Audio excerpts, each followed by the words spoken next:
Welcome to Energy Thinks, a podcast about the oil and gas industry's role in the energy future. I'm Tisha Schuller, your host and the CEO of Adamantine Energy. Season 9 is paired with the release of my new book, The Myth and the Moment, From Polarization to Progress in the New Energy Future.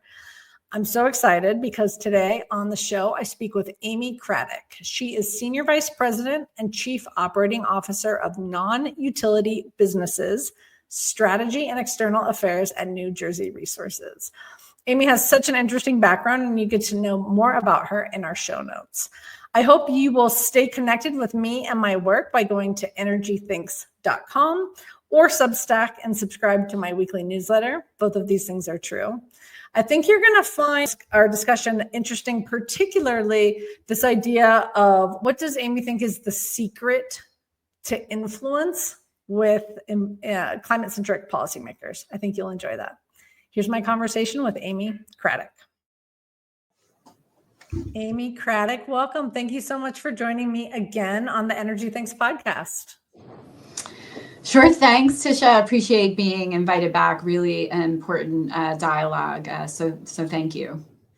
I got to talk to you when I was thinking about my new book, The Myth and the Moment. You informed how I went about thinking, researching, working on it. Now it's almost out. And so I want to come back and get your take on all things The Myth and the Moment. But before we do that, it's always important for me to talk to you, Amy, and get your perspective, because you sit at these interfaces between different worlds.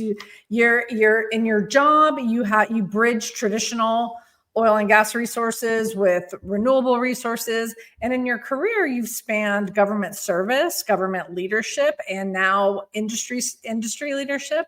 So tell our audience a little bit about your history and your current role, and that'll sort of set up the frame for our discussion today.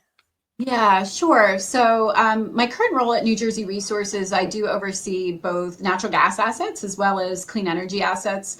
Our company's been in the natural gas business for about 7 decades, but we've been in the clean energy space for a good period of time, about 15 years. You had framed it at some point, the old and the new energy assets, and we kind of think about those as we need all of the above. And I know you talk about that all of the above strategy in your book, which we'll dive into. The 25 years on the government side, I did policy and regulatory and also operations. A good portion of that at the New Jersey Department of Environmental Protection, which is very relevant in the climate discussions that we're having today, and then the policy part of it in the governor's office. I spend most of my time trying to bridge our business strategy and growth at that nexus of public policy without losing what's really important. I think we'll touch on this again and again. How do you run energy systems that are both reliable and affordable, which is an important theme. I think The Myth and the Moment really captures the complexity of navigating that space. Well, your history and your current job inform so much about you, because you and I, in addition to just being passionate supporters of aspiration, environmental and climate aspiration, we also are just deeply pragmatic, and we aspire for the art of the possible, but we want to be grounded in what we can actually get done. How does your history and your current role inform your pragmatism? Sure. I think when I look at, from my perspective on the policy side, government, and then the time I've spent here on the corporate side, any high impact policy, whether it's healthcare or education, and where we sit today, energy, there's always going to be some level of compromise that ultimately drives, the progress. The policy at some point must confront the reality of implementation and definitely public acceptance. And I think that then it evolves in the face of that. And that's where we sit in the energy space today. The public is not accepting clean energy policies at any cost. And the implementation as contemplated early in this energy transition as a narrow set of solutions to this point has essentially failed. We're in a reliability spot right now. We're in an affordability spot that we need to correct through.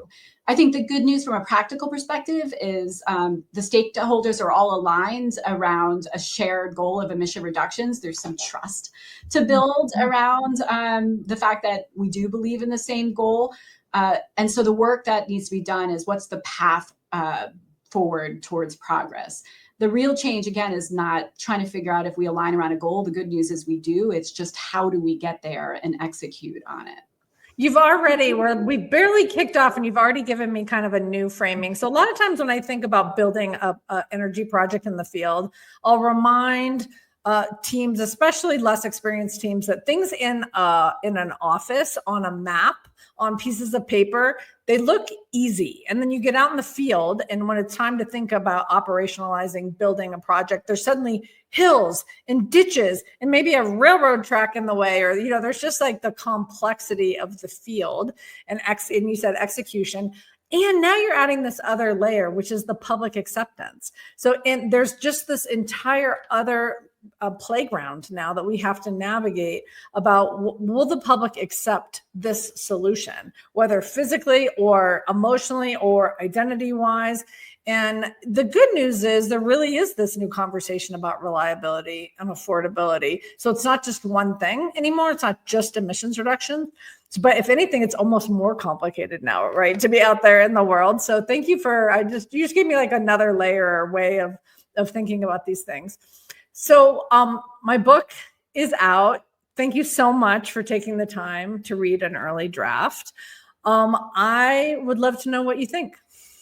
Yes. Let's say I love the way you walk us into this really complex topic through multiple social settings. That was really well done, because all of us in the industry have been there. There's this awkward dance associated with what we typically avoided, like religion and politics. But that's really the crux of the issue that the book, The Myth and the Moment, attacks head on. This has become energy, which is a lifeline service, has become a political issue. And so when you look at it through this heightened political lens, the foundational mandates that have ensured reliable and affordability in the energy space have been distorted and somewhat deprioritized. And so here we sit at a crisis. We have now a risk of blackouts and untenable pressures on utility bills, whether you're a homeowner or a business. And I think what The Myth and the Moment does really well, it shines a light not only on how we got there, but how do we move forward? And that's a really important guidebook for us. You call it out, you call us out, into action and say, we as an industry have an opportunity here. This moment won't last forever. I think you reinforced that multiple times over, and we need to seize and navigate it. And we need to do that by incremental investment and acting, and not sitting back and saying we knew this was going to happen. We knew we'd have a reliability and affordability problem, but recenter ourselves on the shared goal of emission reductions. You bring in the book real humor to a tough dinner conversation through a political lens. It's absolutely the right conversation to be having right now. It's candid and practical and insightful, and a real guidebook for all of us in the industry. Well, thank you for that, Amy. And it is so interesting. Just in the last week, I got an email from my electricity provider, essentially doing that sort of warning brownout thing, like, hey, watch your electricity from 5 to 9. We have unusual high uptake on the system. And I thought, this is what we're all going to start seeing on a regular basis. And for me, of course, it's proof that the myth is unraveling, and that even the most ardent climate advocate has to at least reckon with the idea that this is going to be harder than we thought. It could still be a lot of people's top priority. That's a value choice. But do you see evidence that the myth is unraveling, that people who do prioritize emissions reductions are saying, whoa, this isn't what we thought it was going to be, and maybe we need to rethink how we're approaching decarbonization or net zero or climate action? What do you see out there? Yeah, absolutely. I think it's important to baseline that as an energy company, we, for decades, through rigorous planning cycles, built infrastructure to meet demand. And then the policy landscape kind of upended that proven cycle. And it dictated what we could build and what we couldn't build, and what we could build was the most important, regardless of demand. And now we've seen those systems start to fail. And that's why we're seeing increased, affordability pressures because we have a supply and demand imbalance. The best real life example I can give you of that unraveling is, over the last several years, we walked into a regulator's office or a policymaker's office. Their first question to us is, how are you going to decarbonize your system and how fast? Now, when we walk into a regulator or a policymaker's office, they're saying, how are you going to keep costs down and how are you going to meet the demands and the capacity gaps that we have today? So you're seeing, a total new prioritization of the discussion. Again, and you call out in the book, we don't want to lose the emission reduction goals, but the realities are upon us of if you don't do this right and go back to our core values as an industry, then you can execute on the policy in an effective way. Well, and you really were prescient about this because when you were last on the podcast, you said we have to stop turning things off before we turn more things on. Absolutely. And that was before we were all anticipating some electricity growth because of electrification. But now this just new expected power demand increase, it actually does provide us with a great opportunity because it gives those stakeholders the opportunity to rethink without completely having to abandon their past positions. Yeah. like some things have changed and we do have an opportunity to move forward. And whether we take advantage of some of these new conditions all depends on how we interact with stakeholders.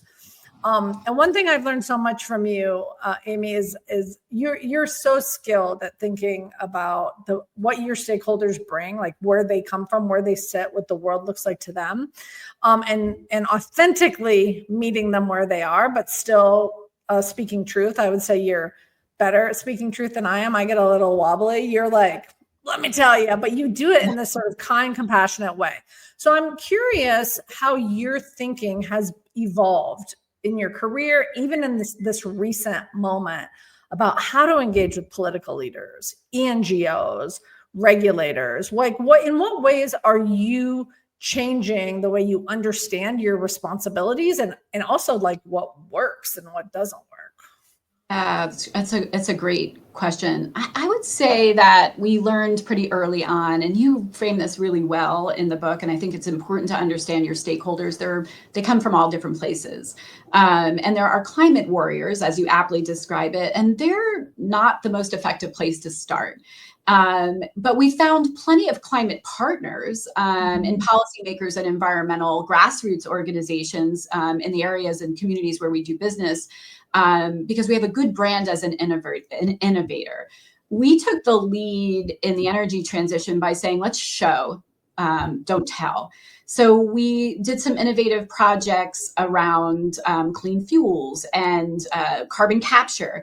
We started to show that we could take the infrastructure that we have today and start to achieve those emission reductions by evolving what was there, taking that investment and improving it to reach those emission reduction goals. And that's helped with policymakers to see the possibility. We're not just talking about it, we're actually doing it. And then the other thing I think we've held steady and will continue to is not to fall into the rhetoric of, this is easy or this is the only way, but more to lead with facts. Energy systems are really complicated, and talking about it in a factual way and explaining integrated systems, how they work together, gas and electric, renewables, all those solutions on the table has been effective for us. No rhetoric, no false alarms, just facts. We spend a lot of time and money and effort on research so that when we put pathways forward, and you have to give alternative pathways. When you engage with stakeholders, you can't walk in the room and say, that's not going to work. You engage and say, let's look at this a different way. There's another way to get there. And then give them the facts and the hard work that you've done from a research perspective. That's kind of been our strategy all along. And I would say that we're going to keep moving in that direction. It's been effective. It's given us some credibility. It doesn't work with all stakeholders, but it's really gaining momentum with many of them. First, I love the climate partners framing. That's a nice framing.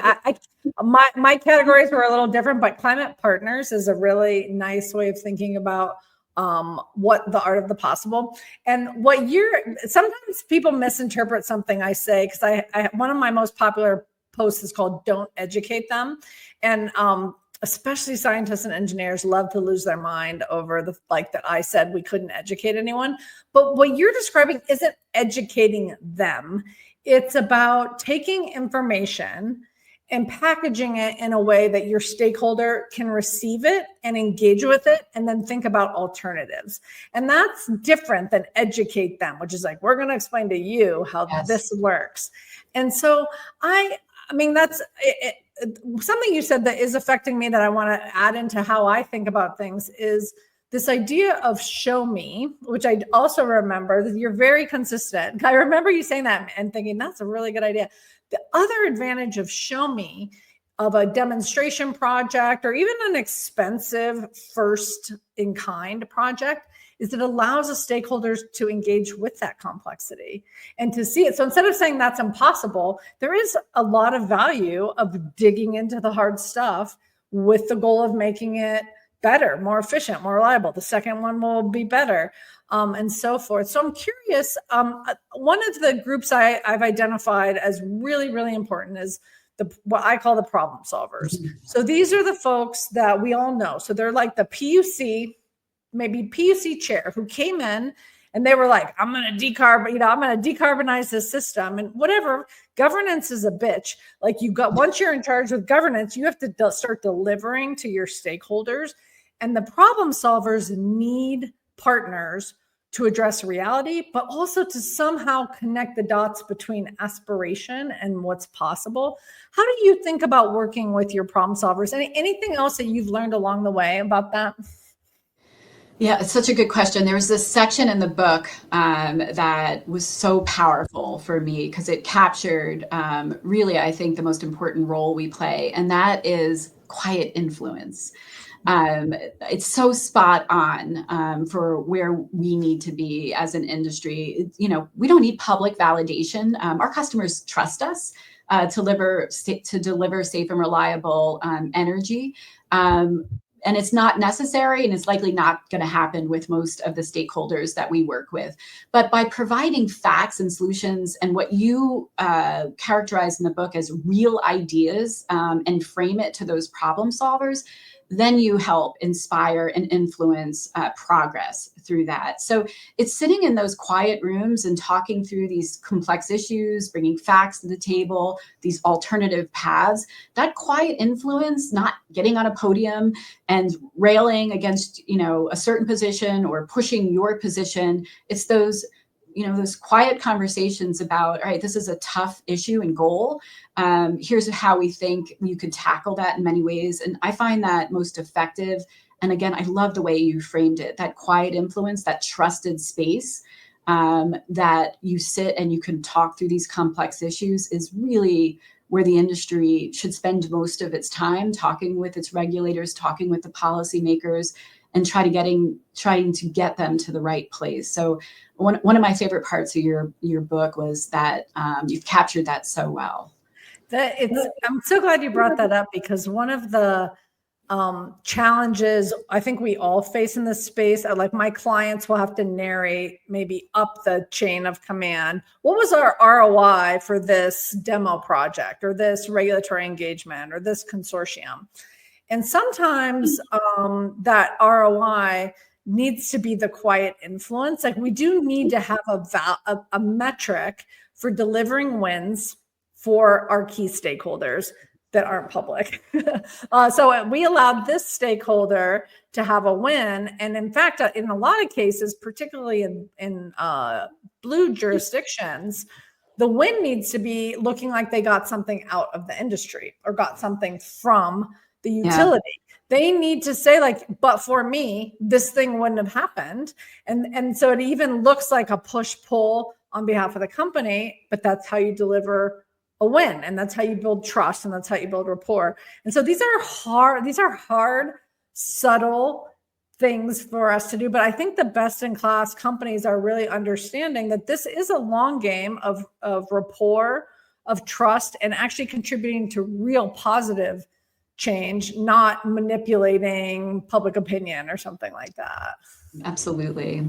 So the moment is really about creating, I think at its heart, this new shared understanding of the future with our stakeholders, something that addresses their aspiration for reduced emissions or climate action, but something that allows us to deliver on the energy system. What do you see, Amy, as the biggest opportunities for our industry right now? Yeah, I would frame that as incremental investments, incremental progress. I think we, in this energy transition, a lot of stakeholders pushed it's an all or nothing, and all or nothing just hasn't delivered and has backed us into a difficult corner around affordability and reliability. But all along, a lot of us have been making investments. We're getting good data, real outcomes on emission reductions. So I think it reinforces our commitment when we make that incremental investment, that incremental progress, not to, again, celebrate, we were right, this is the corner we thought we'd end up in, but to take a practical path and keep investing, keep making progress in this period of time. Technology is evolving very rapidly, and that incremental investment in some of these new technologies I think that's where the opportunity sits for us. It's this evolution of our systems. It's not this, race to perfection, without looking at the reality of where that's brought us to. So a lot of opportunity from an incremental investment and innovation from NJR's perspective. And I'll put an exclamation point on that, because I think a lot of our, particularly ENGO stakeholders, climate-centric stakeholders who are discouraged by what's happening at the federal policy level right now, are more open to incremental progress. And I think will hold us accountable if we're not participating in incremental progress in a future world where maybe Democrats are back in power federally. So there's also that there's more opportunities for partnership than there were a year ago, I think, in the space. So I think that's a really great point. So you did mention so sometimes we can't show up and say we were right. And in the book, I call this the temptation, which is essentially to say, I told you so. It's the brownout. It's the spiking energy prices. It's the whatever. Pick your thing. And you like me are, I would say, a high energy, excitable person. And sometimes, as I relate in the book, I could just get where I've had enough, and I do want to say I told you so. And so I actually made it a whole chapter like, let's not do that. And the reason we can't do that is because it backfires. It's a waste of our capital. I'm curious, Amy, given your similar personality to me, do you ever just have had enough, and how do you manage that impulse at a personal and professional level? Yeah, I think if you put yourself in tough rooms around tough conversations, everyone's going to have a bad day. Sometimes they're very long bad days, and you have to dig your way out of them. Sometimes building trust back into that conversation is acknowledging, listen, that wasn't a great meeting, or that wasn't a great engagement. Let's kind of like start over. I think it's important at the end of the day to believe what you're doing, and know that you're doing it with a level of integrity. And that helps to keep you very focused when maybe you're getting fired at and not trusted, or you're not making your point as well as you think you could and should. And it's always better to be on offense and not defense, and to ground yourself in, am I in offense right this moment, or am I losing on defense, which isn't a great place to be when you're trying to influence positive outcomes. So yeah, there's plenty of moments where I want to take my ball and go home. But I think we as an industry keep showing up because we know how important this is. And I think you characterize this very well. We have a moment to prove that we really are committed, and we need to seize it, because political tides change. And if we come into a different cycle, which we absolutely will, we need to stand tall and say, we held on to our commitment. We've made this incremental progress. We're recapturing the core values of reliability and affordability, but emission reduction still a very important issue for us, and we're delivering on it. So yeah, we've all had bad days. I think we just have to show up the next time with our better self. Those were the hardest parts of the book to write, like the ones where I just like flat out failed. And part of, and yeah, I want to take my ball and go home. And I love actually what you're saying, because a key component of this, of engaging as an industry leader, is just being uncomfortable and just embracing the fact that, like, I think the way you characterize it, you're gonna be in hard rooms having hard conversations. And if you're not actually taking advantage of the moment, especially right now, when more than ever, people are like, just tell us what's going to happen. Tell us what to do. Tell us how are we going to meet power? How are we going to be reliable, affordable? And are we still going to make progress on climate? There's more invitations than ever. So we do need to be in that room, but we're going to be uncomfortable, and we're not always going to succeed. So thank you for giving permission. In that framing, can you imagine a world where oil and gas or natural gas utilities are not the villain? What would it take for us to be in that world? So I think about this a lot, right? The affordability and reliability crisis that we're facing today has actually brought us back to the table to solve the real and impactful problems. For many years now, we've been on the outside looking in and reacting. And so, whether they characterize us in a certain way or not, we're in the room. And I think that's what's the most important thing. And we're in the room to make progress. So I think when you tackle tough issues, you get in the trenches, you're in a tight space, you're high risk, you make allies. Maybe you're not friends, but you're allies in a cause. And I think the reliability and the affordability crisis has made maybe some uncomfortable allies. But most importantly, we're in the room, we're invited back in the room to address those crises at hand and hopefully move forward and tackle emission reductions in a productive and practical way. I like that, because you took my question and reframed it essentially as, maybe it doesn't matter how we're caricatured by the others. The important thing is we're now at the table, instead of just being told, thou shalt decarbonize. Now it's, oh, hey, how we need you. Yeah, right. Welcome back. And that is not an opportunity to be squandered. So I like it, and sort of re-embracing the discomfort of embracing this moment as a bridge to a future where perhaps if societally we're actually committed to making progress on decarbonization, we'll be more interested in emissions reductions than in the fuels or powers. And that's when I think that we'll have a real transformation. So Amy, the final question I ask all my guests, what are you most optimistic about? I'm most optimistic in that we've reset the conversation, are really kind of working off where we should have started, right? How do we do this in an affordable, reliable way that's sensitive to our customers?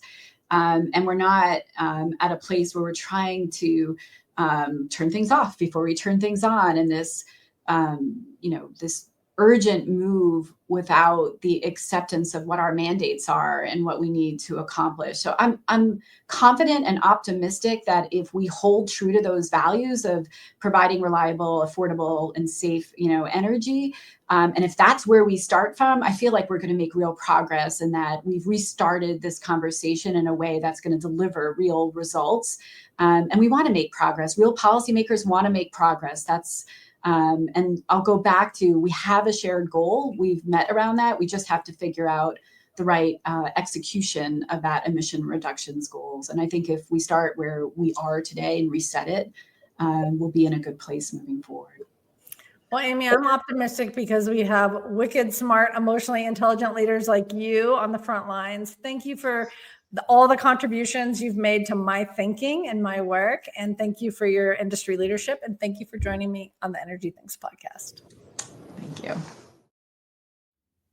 That's our episode for today. Thanks so much to you, the listeners, for your continued engagement. I love doing these podcasts, both solos and conversations with my longtime colleagues and thought partners. It's so fun. Thanks so much to Amy for joining me.